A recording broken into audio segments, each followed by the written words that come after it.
Hello everybody, Zach here, and welcome to the car reveal vlog. Hope you guys are having a great weekend so far, at least for when this video should come out, at least. Yeah, so I'm gonna go over the car I got, why I got it, and what I plan on doing basically in this video. So hopefully this mic holds up well enough. I cannot, after the move, find my mic that my lapel mic that I would have used otherwise. But I've done some testing with this microphone and it's impressed me a great deal. So hopefully it'll be good enough. And hopefully I'll have some useful audio. So what did I get? I got a 2017 Fiesta ST. It's got 62,000 on the clock. Obviously purchased it used. They don't sell these in the United States anymore. We weren't lucky enough to get the newest model of these, the newest generation. Only the UK did, which is very unfortunate because I don't think these cars got enough credit when they were produced.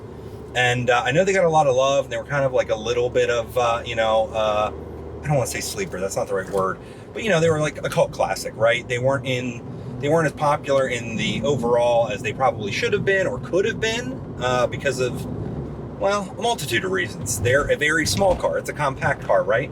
It's a cheap car. It's an econo car, so it's building to a certain class. But Ford put this, well, they put the money into where it mattered, and that's under the engine bay for the most part, and we'll get into that. And the overall dynamics and how it handles and everything is fantastic, and I can't give them enough credit for that. So that's why I went with it. I also went with it just because of the amount of videos I watched, and this is a bad time to buy a car, to be 100% honest with you guys. It's a good time to sell a car. It's a good time to sell your house. Bad time to buy, for the most part. But regardless, I wanted this one. I went through the auto check, Carfax, all that stuff, and this was at a CarMax, which funny little interesting tidbit about that as I go through this really rough road, which you'll see how rough the suspension is. Funny enough, they were started back in the day by Circuit City. It's a fun little thing that most people don't know about CarMax. But anyways, I didn't necessarily want to go through CarMax, but at the same time, private market's all kinds upside down too. So they had the right car, right place, right time, all of that jazz. So I went with them. I got it shipped from Virginia to Pennsylvania, which is where I live and where I wanted to buy it and have it inspected for, all that stuff, which they take care of. And it was, like I said, just the right one. I would have loved, or would I've liked to have less mileage, yes. But 62 is not that bad. There's a lot higher mileage ones out there. And for the overall condition this is in with 62,000 miles, I'm not complaining in the slightest. And you're seeing me get thrown around a little bit. This is a moderately harsh suspension, but it's the handling characteristics that I'm okay with. Plus, coming from driving an NA Miata or a 200,000+ mile Subaru with the stock suspension that was old and tired, I'm not complaining. But yeah, so why else did I buy it? I would say honestly, handling characteristics, the overall package.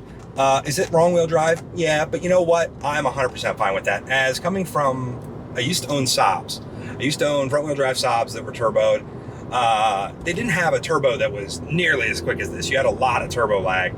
This is a very small turbo that's mated to a pretty small engine. It's honestly a perfect package and a perfect engine. Very impressed with what Ford designed here. Very impressed with the EcoBoost overall, and definitely the small EcoBoosts. They are very impressive in terms of what they put out, because this puts out almost 200 horsepower and over that in torque, or near the same in torque, which means it's peppy. It feels good. It feels good to drive in daily use. It feels good anything above 2,000. You're in boost, which is awesome. And I can't recommend. Well, like looking at this enough. If you're in the market for a daily that does most of the things you would want it to do. This has Michelin Pilot Sport 3s, all seasons, that are really good. They have a little bit of road noise, yeah, but you know what? They grip like nothing else. And they came on the car, so I couldn't be more happy with that too. And you know, honestly, it's not an ad for CarMax at all. Honestly, there was part of the process that I really didn't like from CarMax. Overall, CarMax was great. Probably financing was the most annoying thing. They basically want you to bring your own. The benefit was, though, we went with it, like we purchased the car through them, purchased it through CarMax Finance, and then went, nah, we're gonna bring your own. And then we went to a local credit union and got a actual good rate, because their rate was not great. But yeah, it was also, right price point, even with the market the way it is. You know, I'm not selling this car to anybody that's not already sold on these types of cars. Hot hatch in America just doesn't exist anymore. And that's another reason why I went with this, because I feel like while this might not be a cult classic down the line, it also has the potential to be, and it checked off all the boxes that what I needed. It has space in the back. The rear seats are basically non-existent. You're using the back for the hatch portion. And that's why I also wish we got this in a 2-door with a hatch, because I think that would be cool. But it's also classified as a station wagon to my insurance. So that's good for me.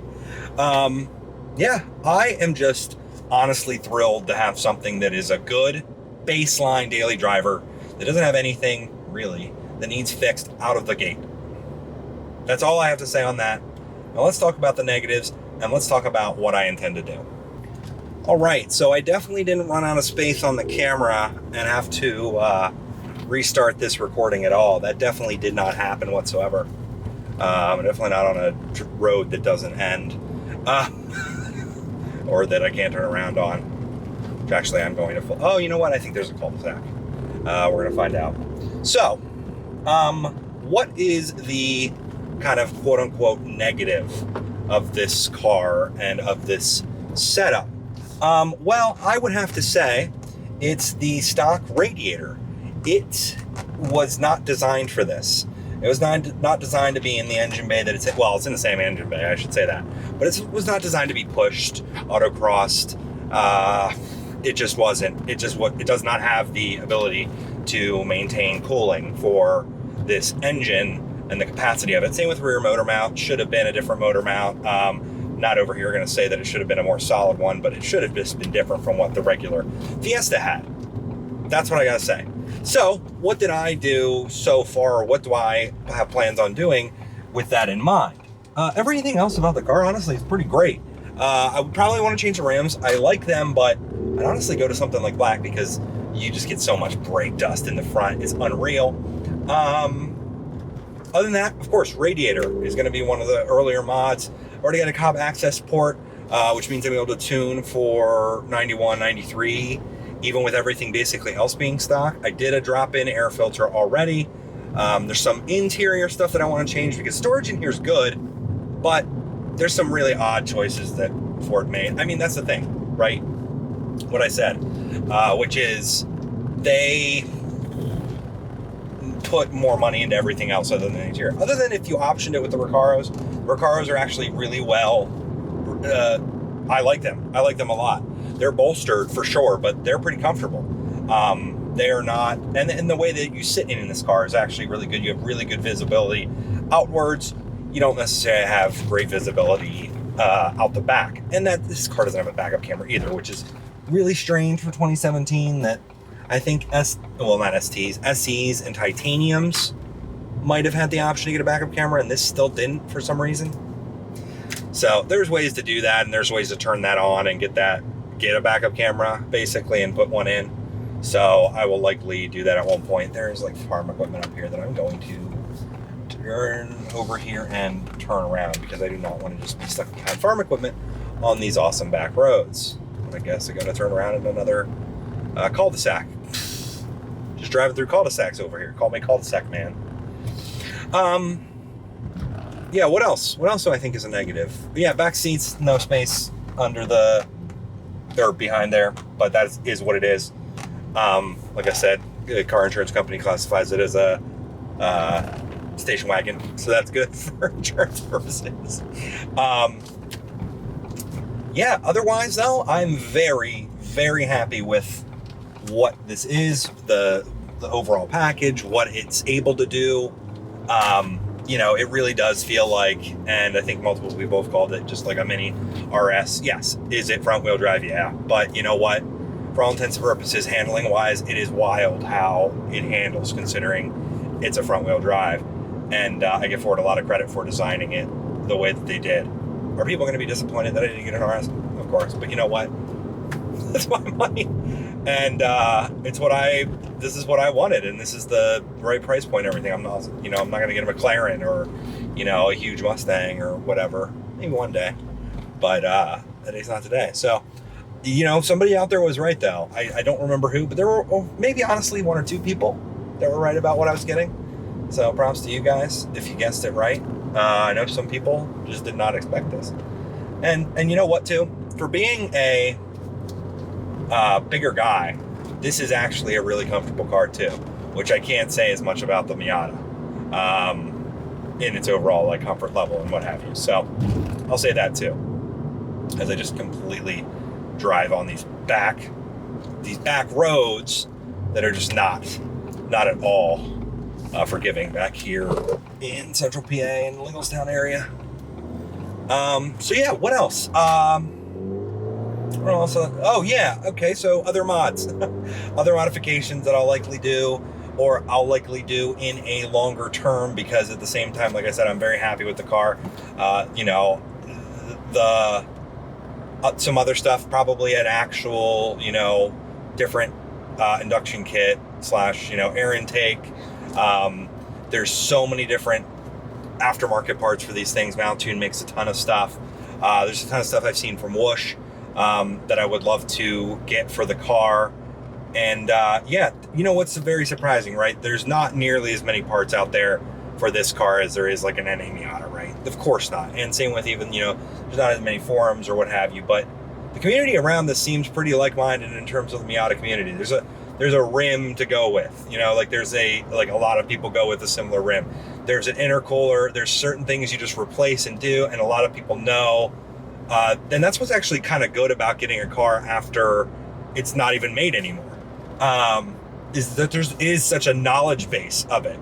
And it's the same as the NA Miata in terms of its knowledge base. Like, the knowledge base goes back so far, and a lot of people have figured out a lot of the stuff in the car. So that's like really cool to have that, if that makes sense. So yeah, what I am honestly trying to think of what else. Black. Okay, so black car too is probably a great and a bad choice. It looks awesome when it's clean, but it shows everything. It shows every nick and scrape. That's a car with 62,000 miles that lived its life in Virginia, so the paint is not in perfect shape in any means, but it's not bad. And it's one of those things where I'll be less concerned about where I park it than if it was, you know, a more unique color than what this black is. I think it's like called magnetic black or something. I'll be less concerned about where I park it, which is a plus to me, because I don't want to have to park a little Fiesta ST that nobody will give a crap about out, you know, in a way. So yeah, what else? Man, it really messed me up with it stopping, because I feel like I knew exactly all I wanted to talk about, and now I'm completely just messed up. Well, if you guys like this type of video, if you want to see more content on the car, I do appreciate you subscribing, liking the video. Let me know in the comments what you think I should do to the car. There's some more visual stuff too. I did remove, in terms of what I already did, I did remove the front license plate bracket, because that's awful. I did also, remove all the CarMax stuff. I put a Ford Performance license plate bracket on the back license plate, because I like, actually, and it's a nice high quality bracket. I may debadge, I don't know yet. I kind of like the ST badges, but everywhere else they didn't have Fiestas on the back, so it was like just said ST. So I may just remove Fiesta maybe. But yeah, other than that, I love the Recaro. I can't stress enough how good like these seats are, and they're bucket, but they're not so bucket where you're sitting on top of them, even as a bigger guy. So like, I can't stress enough how much the interior is like actually honestly great. The touch point specifically, what you're touching daily, the steering wheel and the shifter and everything are fantastic. Is some of the other plastic? Yes, but you know, yeah, like I said, couldn't be happier. Don't overlook these. If you're in the market, do not overlook them. And honestly, as a hot hatch, they're fantastic. The engine is bulletproof other than that radiator. So if you want one, put the radiator in the budget, replace the radiator. You don't even have to take off the front end. It's like the Mountoon one. And yeah. Also, if you're a Mountoon Cobb whoosh, hit me up. I would love to work with you guys, because there's a lot of cool stuff, a lot of cool parts out there, and I'd love to test some of them out and or get them on the car and make some videos for you guys. So anyways, appreciate it. I hope you enjoyed this video. Hope you think the car is cool. It's what you're going to see content on for sure in the future. So like I said, I love it. And yeah, thanks for supporting me on Patreon and YouTube supporters as well. Within this last month, it's kind of been a different month than what we typically have. I really appreciate the ongoing support. I'll see you guys soon. Bye.